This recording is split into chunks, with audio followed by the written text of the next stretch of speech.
Welcome to Discover Indie Film. I'm Jeff Howard, and this is a fun one. I am on Zoom right now with Donato De Luca. Hey, Donato. Hey, Jeff. How are you? I'm doing good. How are you, man? I am good. All right, so people are going to have to put up with our friendly demeanor because we met at the Sherman Oaks Film Festival in 2024, where I am the festival runner, and where you had a film that was an official selection called Grand Romantic Gestures. It was Gestures? Oh, whatever. I'm allowed to screw up. So anyway, it's an excellent film. It took home an award. I'm actually so excited about this because you got the award, the Filmmakers Award for Outstanding Creativity Drama. And the Filmmakers Award, for those who don't know, is a jury of your peers. It's people who are alumni of Film Invasion Los Angeles and Sherman Oaks Film Festival, and a jury of alumni, actual active filmmakers, chose. And the cool thing is, there was a inside Film Freeway. You can rate films 1 to 10 in different categories, right? Yeah. And there was this creativity category that we didn't use for the last, our first 8 years. And then year 9, I was like, wait, let's ask people to answer creativity too, right? Because what a great award to give for a work of art. Like, because so to win outstanding creativity, you were the writer of Grand Romantic Gestures, as well as the lead actor. And you did not give yourself producer credit, but I bet you were a virtual producer. I was a producer, yeah. Yeah. Well, I don't know. We don't have you as okay, yes. Are you supposed to have a credit? Because we just get that info from Film Freeway. Yeah. I wasn't the lead producer for sure. So fair enough, but we all know how an indie film goes. Oh, for sure. If someone is the lead actor and the writer, you're even if you it was magnanimous of you not to make sure that your name was first in the list of producers as well. So anyway, outstanding creativity certainly goes to the script and whatnot. So that's your introduction. And The reason we're so chatty and friendly is that you are a film festival veteran. You've been to a handful of festivals, I assume. I have. And we met at the opening night gala. And I think I saw, the name of your film on your badge or whatever, and introduced myself. And I don't remember. I think I basically said something to you along the lines. I probably said how much I liked your film. And then I said something like, but all the films in this festival are good. And your face told me that you did not believe me. And I go, okay, you don't believe me, which is perfectly cool because you've been to other festivals and we've all been to those festivals where they show 8 or 9 shorts in a single block. Yeah. And 3 are great and 3 are okay and 3 are so bad you wonder what the hell's going on. I'm surprised I didn't conceal it that well, but yeah, I think I was at that point where it was one of those things where I've heard that many times before, and I was disappointed every time every time that I heard that. Yeah, well, but I was pleasantly surprised that you were telling the truth. I was telling the truth, but also you are one of those filmmakers who attends other film screenings. For sure. You probably went to quite a few screenings, I think. I did, yeah. Y'all made it really easy to as well. So it was one of those things where we met a lot of people. Yeah, and I don't mean to make fun of them. Some people are very busy and they just come to their own film screening and then they go home. But if you gave me a pass to a 4-day festival, I actually never understand people who come to their screening and leave. For sure. There's so much going on. Yeah, and like you said, you met people. So anyway, you attended a bunch of screenings, and somewhere along the line, we were chatting in whether it was in the lobby or the hallway, and you're like, all the films are good. Like everything I've seen is great. You told the truth, yep. I told the truth. Well, our jury, we do this weird thing where we just only show good films. I know it sounds cocky of me, but believe me, sometimes we look at the list and, there's a film that wasn't, it was close in jury ratings to the other ones, and like they're like, we have 100 people we're done. They'll send us one of those emails. By the way, we've been burned on that, right? Sometimes someone says, I've got 100 friends dying to see this film in LA.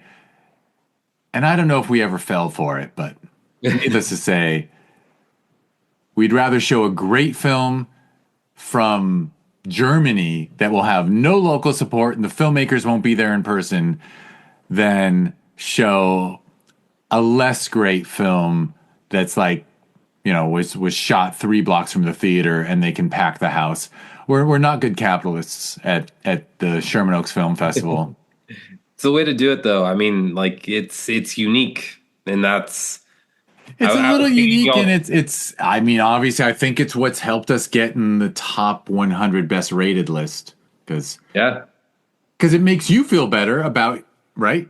Well, maybe you feel good regardless, but Oh, 100%. whenever I would go to Yeah. if I was at a festival, when I've been to a festival, like 30 years ago, I was in festivals. Like I was like you, and you're like all excited to get into a festival, and then if you see a bunch of bad films, you're like, do they? What's going on? Yeah. Oh, for May, sure. it would make me doubt. I'm like, I thought I was good for getting into this festival, but maybe I. But my wife would tell me just believe in yourself. Don't. What other? She has a saying: "What other people think of you has nothing to do with you." It's a good way to view Good things. way.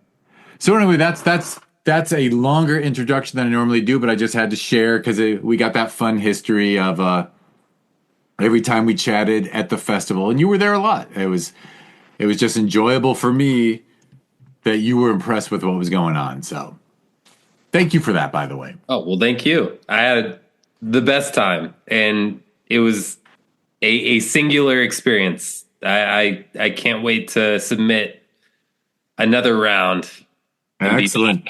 Yeah, my only regret is that was the first festival where we had 2 screens at once. Now we're going to 3 screens at once.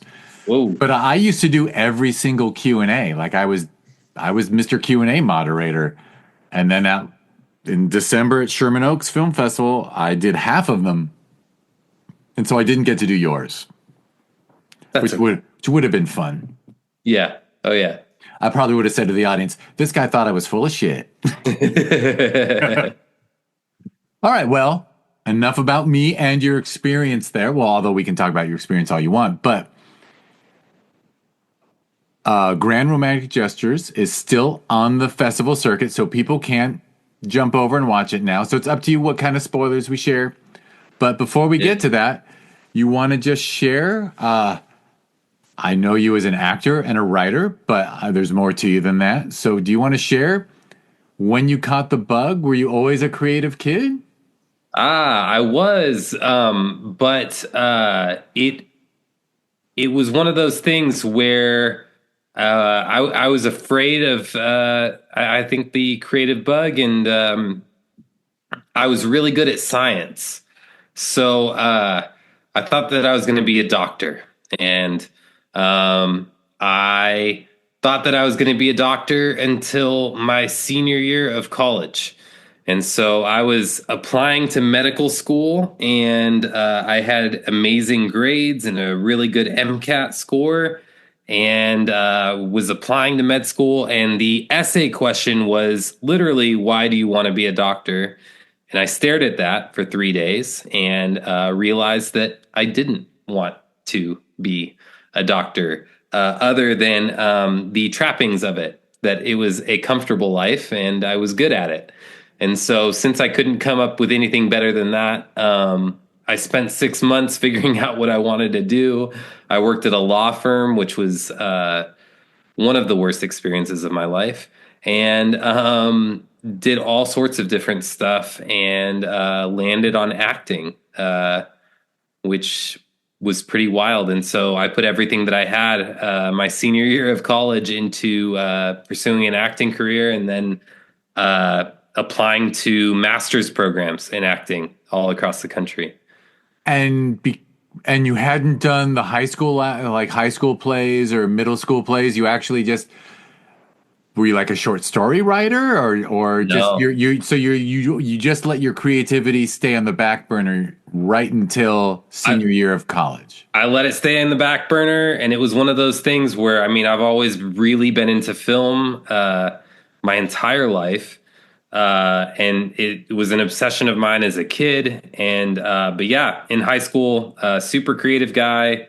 I was the class clown, so I got my creativity there. But I remember going to high school plays and being really angry at the job that they were doing up there, and I didn't know why, and I didn't know how to explain it, and I was just like, I could do it better, but it. But it you weren't even going out for it at that I stage. wasn't. Yeah, that wasn't even a possibility in Wow. my mind. So was it? And this is not. I don't know why I have to preface it. I guess because I'm a parent, I'm always careful about Hmm? parental questions because parents get way too much shit. But I mean, did you just come from a really practical household where you just didn't think that a career in the arts was something that yeah, people can? We are on Zoom, so I could see your reaction to my question. Very much so. Yeah, very much so. A lot of influences. Uh, my grandpa, for example, who was basically my father figure, told me that art degrees weren't real degrees. Uh, so, and I mean, he grew up in the Depression, and so I can understand that. But that's where I was coming from. I think Yeah, and it was the for whole my yeah, the purpose of education, the purpose of college was career, which look, it makes sense. yeah, I mean, not yeah, parents and grandparents who feel that way. I get it. for sure. But so amazing that it was that medical school application. All right, so when senior year of college, did you just start like doing improv, I went for it. auditioning? So I took my fundamentals of acting class at my college. I begged to get into the majors only class, and Right, because we're the like, were you a biology major yeah, or I was a biology major. So so all of a yeah, sudden I had this to kid in the biology department we're one semester away from or 1 year away from his BS yeah.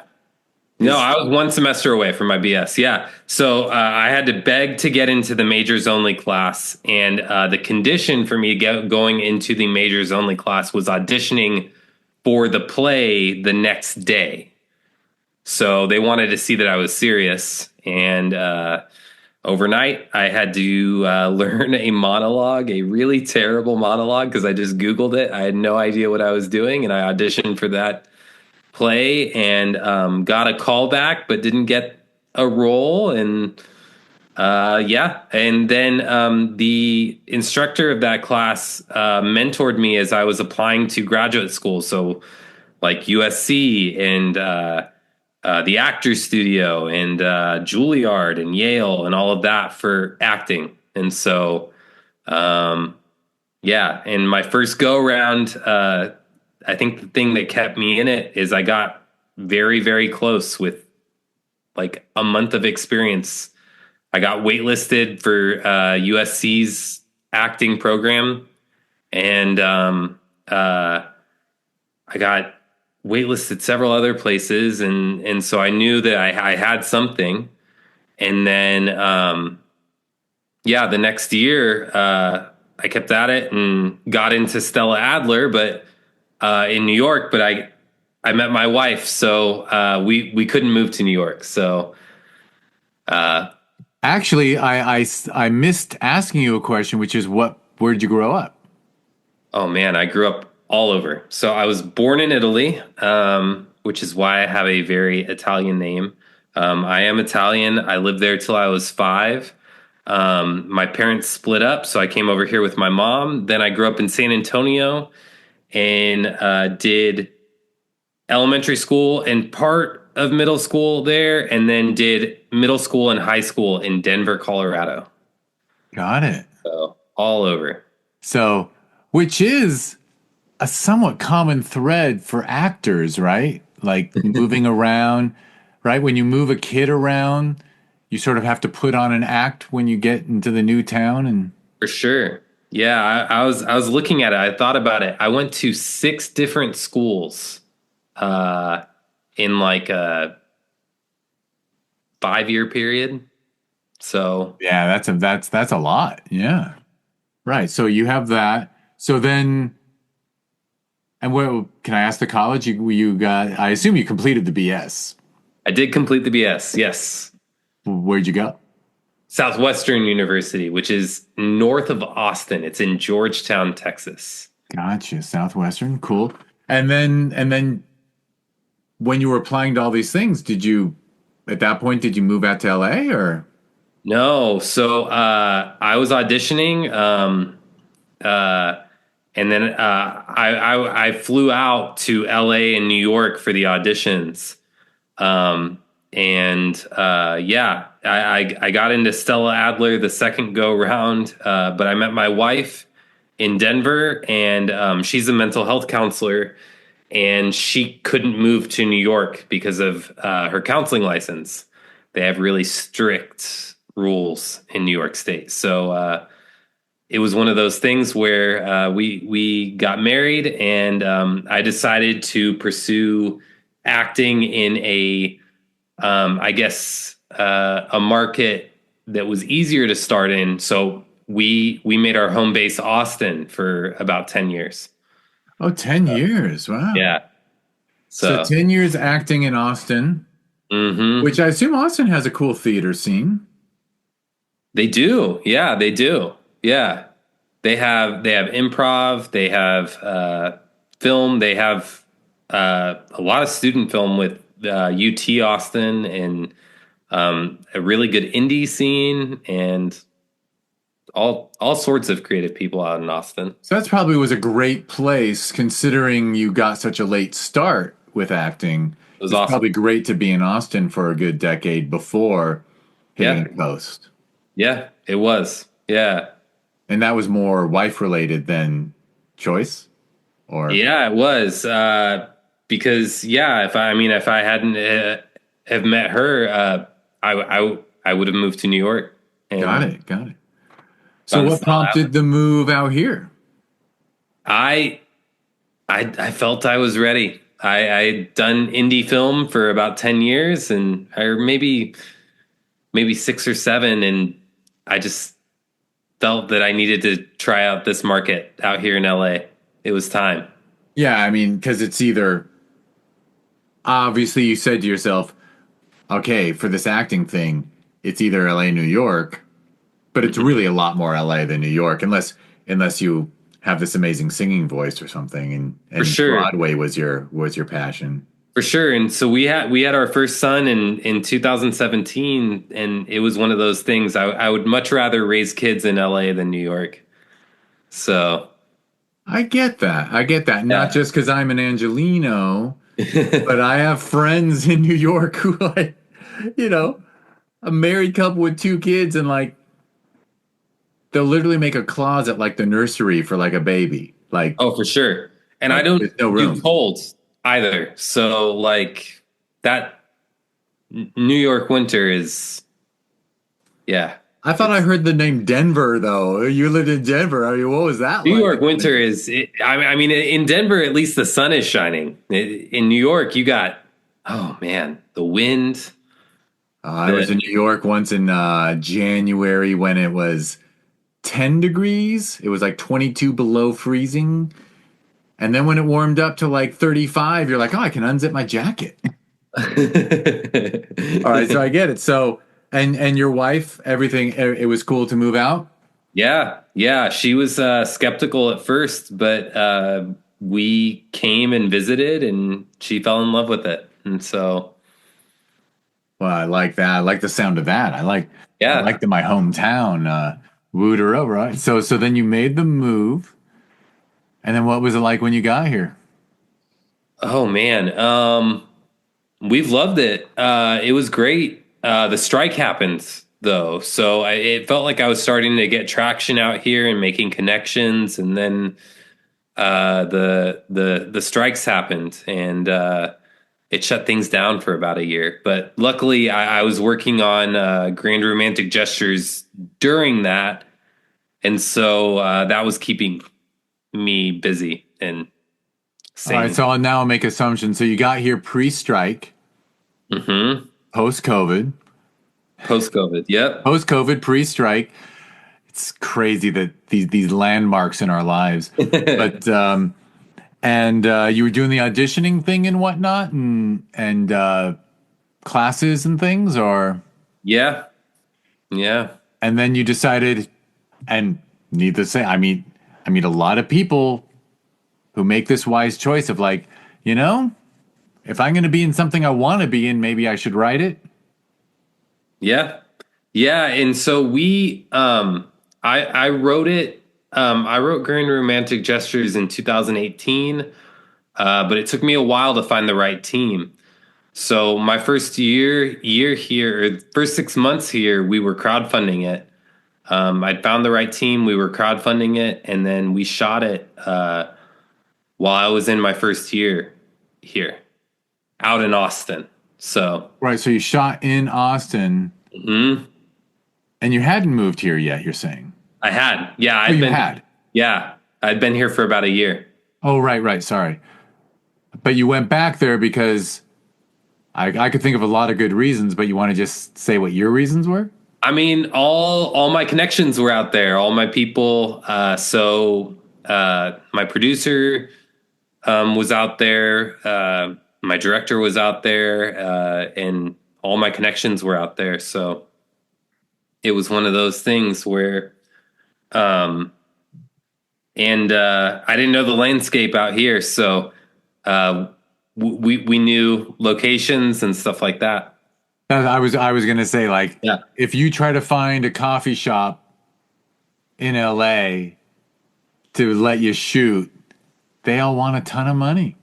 yeah, oh for sure. Whereas you get outside the LA area, and I've heard people say, "Oh yeah, we needed a bar," and this bar owner said, "Well, you can use my bar, but is it okay if I watch what you do?" And it's like he's actually an enthusiastic, spectator of a location shoot instead of being like, "Well, I want to make double what I would make if I was open during that time." Absolutely. Yeah. Very cool. All right, and so you went back there to shoot, came back here, and was a lot of the team back there? Yeah, pretty much all of them. One of our producers I met here at the gym in my first year here. So Yudi, who you met. Um, and so besides me and Yudi out here in LA, everybody else was in Austin. Our lead actress, everybody. Interesting. Yeah, that I didn't know. Yeah, yeah, Udi's awesome. Yeah. So we met at the gym my first 6 months here. Wow, that's an unusual one to meet someone at a gym because normally, well, my personal experience when I was young was you would meet someone somewhere who was also interested in film, and then the bummer was they would not be talented at all. But you met someone who's really talented because I have actually seen uh Yudi submitted another film. Oh, for sure. He's super talented. And so it was one of Super those really talented. lucky things too, because yeah, like you said, you'll meet people and it's like, oh, I'm in film too, and then it's not a good match. Like For me, it was always like you'd meet someone at a festival, like opening night party, and you'd be like, I really like that person. I'm going to go see their film. Then it's like one of the worst things you've ever seen. Like it's below student film, and you're like, oh man, what can I say? it's yeah, it's brutal. It's brutal when that happens. It truly is. And It there's really is brutal. It's why you understand why some people do keep such a front up, right? Because you just don't want to be nice to anyone until you know they're any good. But if that's your attitude, how are you going to meet people? for sure. For Yeah. sure. Yeah. Right. So you and Nudie were out here, and everyone else was back in Austin. Back So did off. post happen back there? Was that your director Emily Grooms and Yeah. your other producer Marissa? So Emily ended up moving out here, uh, um, maybe, well, during post. And so post took quite a while. So post happened in Austin, and with Emily. So she was in Northern California and here in LA. So yeah, it was a journey with post and everything. So It took a while? it did take a while. Yeah. And so, yeah, because, oh man, I don't want to give away any spoilers, but, for the reveal at the end of our movie, because our movie has a twist. It took us a while to figure out how to do that and how Right, to because yeah, it won't be a spoiler if I say you do some world building. Like you yes, have built a unique world in this film, yes, and definitely, your audience doesn't know what world they're in for sure. for a good part of the run. For sure. And then, yeah, the movie's designed to trick you a little bit and make you believe that you're in a certain world, and then turns the tables on you a little bit. Yeah, exactly. Yeah. So that added challenges to post, but plus, I assume if right when it comes to post for an indie short or any indie film, you can do it fast with money, or you can do it slow. Yeah, and absolutely. and I didn't bother saying good. Good is a given. You want it to be good no matter what. But if you want it to be good, you got to be patient or rich. Absolute, absolutely. Yeah. So that's why it took a while. And then well obviously you were on the festival circuit, but I think we your LA premiere? Yes, you were. Very cool. I know Yeah. it's just a coincidence. I know it wasn't like I know you definitely weren't sitting around going, I'm going to hold out for German. In fact, well, whatever. It's just It was an honor. I mean, Sherman Oaks is my favorite part of LA. I mean, it's where we're in North Hollywood now, but it's where we want to settle down, and it was a really cool thing to for our LA premiere to be at my favorite part of the valley. very cool. Excellent. And so, well, how many festivals have you been to now with Oh, that film? Or we because have, actually, was your thinking I was full of it from this process, from taking around grand romantic gestures, or was it from something you did before that? a mix of both. A mix of both. All right, because you didn't mention another film before this one. Yeah, definitely experience with other festivals and with other projects and with this one for sure. For Okay. sure. And I won't say much more than that because I don't want to throw any other festivals under the No, no, bus. I'm not. Yeah, yeah, Obviously, I love hearing that other festivals suck, but it's okay. But what I was actually getting at was, did you the film when you were at festivals with with other films before Grand Mhm. Romantic Gestures? Was it just some indies that you acted in your Austin Yeah, period? Okay, yeah. but you weren't writing in. You didn't write any of the No, earlier ones. this is the first thing I ever wrote. It was my baby. I mean, I wrote it in 2018, and I sat on it and I tweaked it. It was originally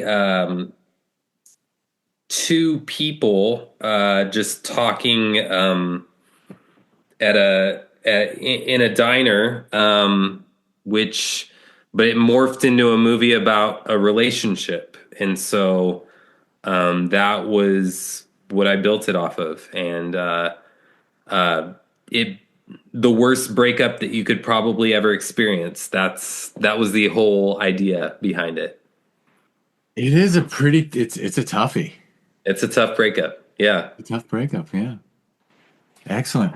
All right. So I have I kind of know the answer, but what's next for the film? So the film is a proof of concept. So with the world building and the twist at the end, the twist at the end sets up the entire world that we're building. And so with this terrible breakup that we witness between the characters Joe and Katie, we see where they go in this world that we've built and what their relationship looks like, and the whole the spine of the movie is kind of a middle finger to romantic comedies, because I feel like romantic comedies let their characters off the hook way too much. And granted, like, that's what we need sometimes. We need to watch movies where we can turn our brains off and know that the guy gets the girl and that everything's going to be okay. But the whole purpose of this movie is to turn that concept on its head and examine, well, what if the guy isn't worthy of the girl? And what if the girl doesn't need saving? And I think that's more interesting to me. And that's why I wrote it. Yeah, absolutely. No, I think yeah, I was emailing with your producer Marissa. I was emailing with someone. I don't think it was you in advance of the festival, and I did say something like, "I think this is the best allegory I've seen for toxic masculinity because it's unintentional." Like everyone wants, I could talk for too long about.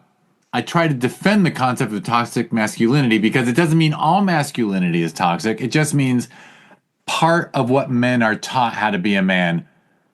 Part of it can go the negative way. Part of it can be toxic, and that's like the rapey, pushy side. For sure, for sure. And the controlling side, that we're taught we should control other people. And your film is a brilliant allegory about that. Yeah, thank you. Yeah, and so even the quote unquote nice guys can be toxic. Yeah, accidentally. Yeah, because Yeah, it's which is something no one addresses at all. for sure. Yeah, one of I feel like the only movie that really does that. I mean, I can think of, and it inspired this movie, is 500 Days of Summer, where that 500 Days of movie Summer does. That's interesting. that You know, movie we watched it again because once our daughter was a teenager, we thought she'd really get a kick out of it. And like after we watched, because I had just seen it in the theaters, like my wife and I went to sleep that night, and I was like, my memory of 500 Days of Summer is that there was a happy period in their relation. They were never happy. they were never happy. Yeah, It was he was wrong from start to finish. He was in the wrong. for sure. And you know, you don't, I didn't see it that way when I first saw it. Yeah, and that movie got me thinking, and that was a big inspiration for Grand Romantic Gestures, because yeah, sometimes two people aren't meant to be together. Yeah. But for you, this was proof of concept, not for a feature as much as for a series. I think we're going to go the series route, because there's a lot of story there, and the world is fun where it heads.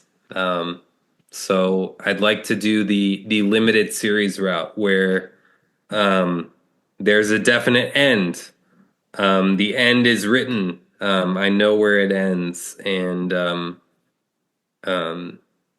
yeah, I want them to explore this world that they're in. And you have more fun with, I think it's fair to say that there's an element of magical realism. Yeah, yeah, absolutely. And throughout, so you call it a limited series. So you're thinking something like 3, 6 to 8 episode seasons kind of vibe, or just Yeah, like or probably, like 8 hours total. 8 hours total. Yeah. And I love by the way, like how you say you know how it ends with a smile because endings are everything. And the ending I am so happy about, and um yeah, endings are everything, and I know where it ends. It's a matter of connecting it and finding we are on the search for the right co-writer for the rest of it. So Exactly. And you don't have to worry about I don't think it's to be a spoiler, but do you do even more with the magical realism? Does yes, people's ability to well, whatever. I guess I'm definitely, being cheeky now because I you know what I want definitely, to say, but yeah, definitely, because yeah, the way I describe this, where it's headed, it's like 500 Days of Summer mixed with the magical realism of Big, and um, another movie inspiring it that would spoil the world. So fair enough. And because you have this bigger plan for it, you don't want to talk about it, which is fair. Excellent. Well, are there do you find yourself writing down other ideas too? Like, yeah, I was brushing my teeth. There was something with the magical realism that was giving me trouble, and I was brushing my teeth the other night, and it popped into my head, and it clicked into place, and I was like, "Oh, that's it."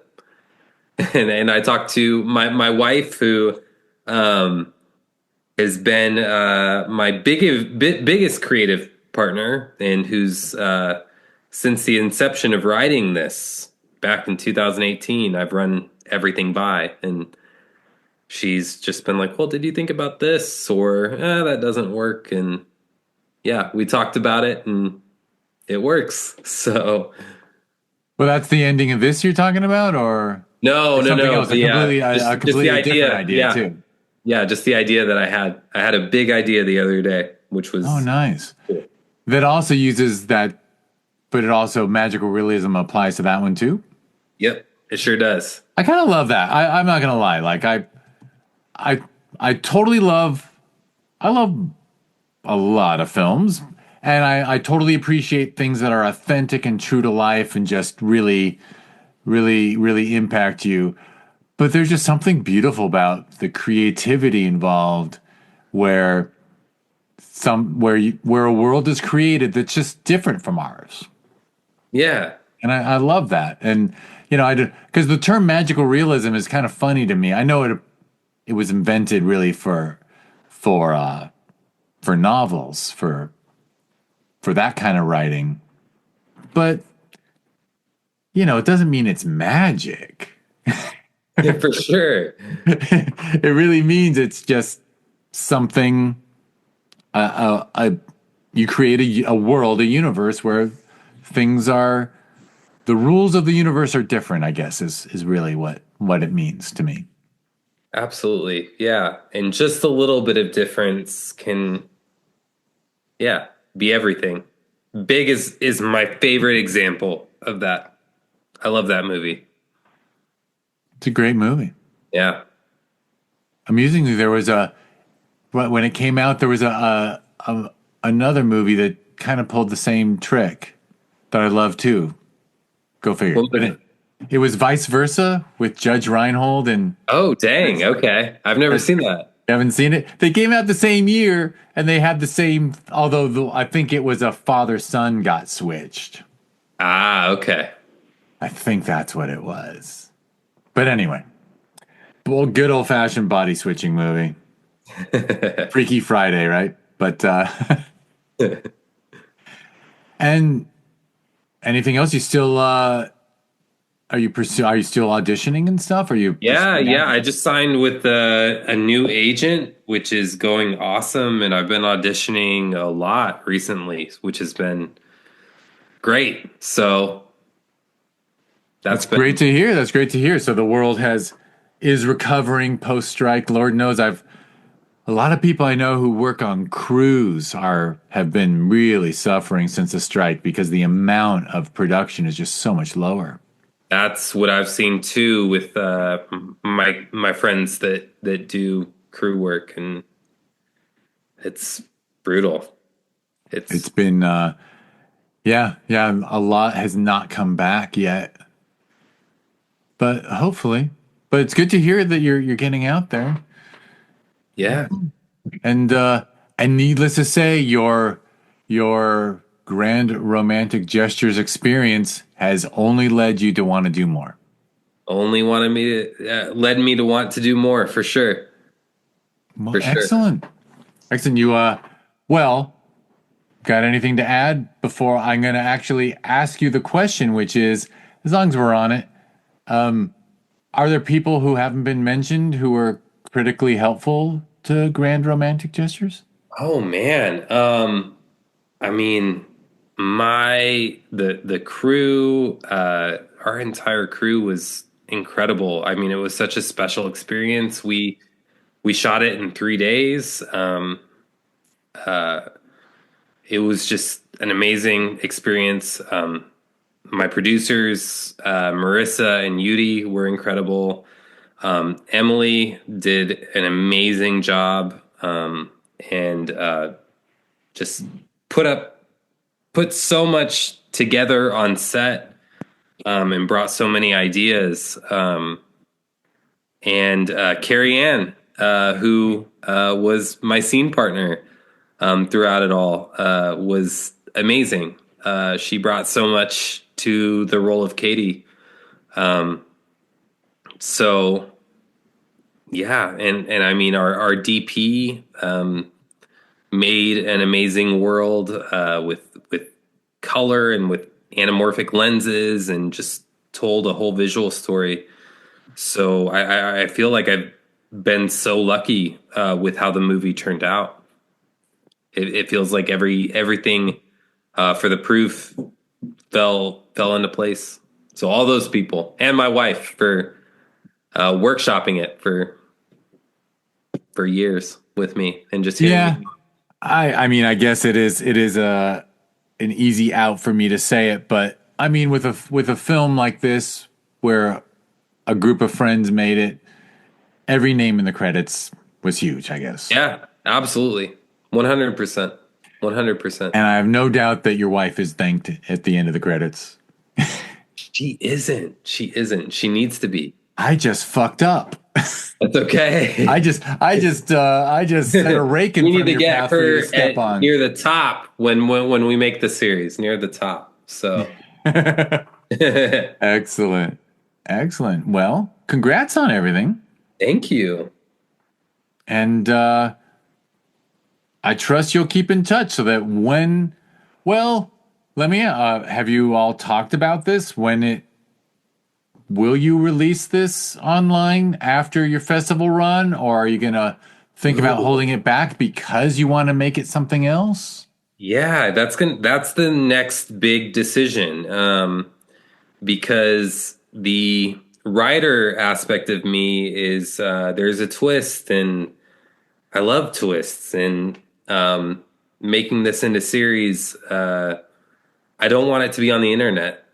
That's the writer aspect of me. But then again, it might be good to get more people to see it, so that um, The producer's aware that a fan base can make a huge difference. for sure, for Yeah. sure. So it's that tension. That's what we're figuring out right now. Fair enough. All right. Well, social media, website, is there stuff that Oh people should yeah, follow to yes. keep an eye on it?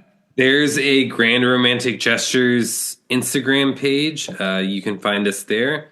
And then, yeah, my personal Instagram account is at Donato Joe DeLuca. And so that's where you can find us. Sounds good. All right. Well, I guess I'll do the closing spiel here, where Oh, yeah. I rattle off too much shit at once. And I didn't tell you, like I always try to curse a little because we have the little explicit box checked for the Great. podcast. But Fuck yeah. but well, you've got little ones. I think I did the math. You have you have an 8-year-old or someone who'll be 8 this year? 8, yep, an 8-year-old and a 1-year-old. 8 and 1. Damn. It's a crazy mix. Monday we go to the college. The Monday we. Oh my gosh. She has chosen the college. She's a senior in high school, and Monday we drive her up, and she gets a tour at. And amazingly, it's where I went. Oh, that's amazing. So I'm going to see my university for the first time in 35 years. Dang. Crazy, right? There you go. It'll be a blast from the past for sure. This is what you get to look forward to, this stuff. Oh, yeah. It's fun. All right, well, let me do the closing up. First of all, thank you, Donato. And thank you, everyone, for listening. Like and subscribe. Be nice, you know? It's a podcast. You could even write a review if you want. If you want to say something nice. I'm definitely not asking for bad reviews. But if you want to learn more about this podcast, just go to discoverindiefilm.com. On social media, it's always at DIFwins. And by the way, there is a TV series on Amazon Prime Video that is a companion to the podcast, but it's been dormant for a minute. But there's 7 seasons up there, 10 episodes per season, and it's all fantastic short films handpicked from the festival circuit. You can imagine who's handpicking them. And so that's discoverindiefilm.com.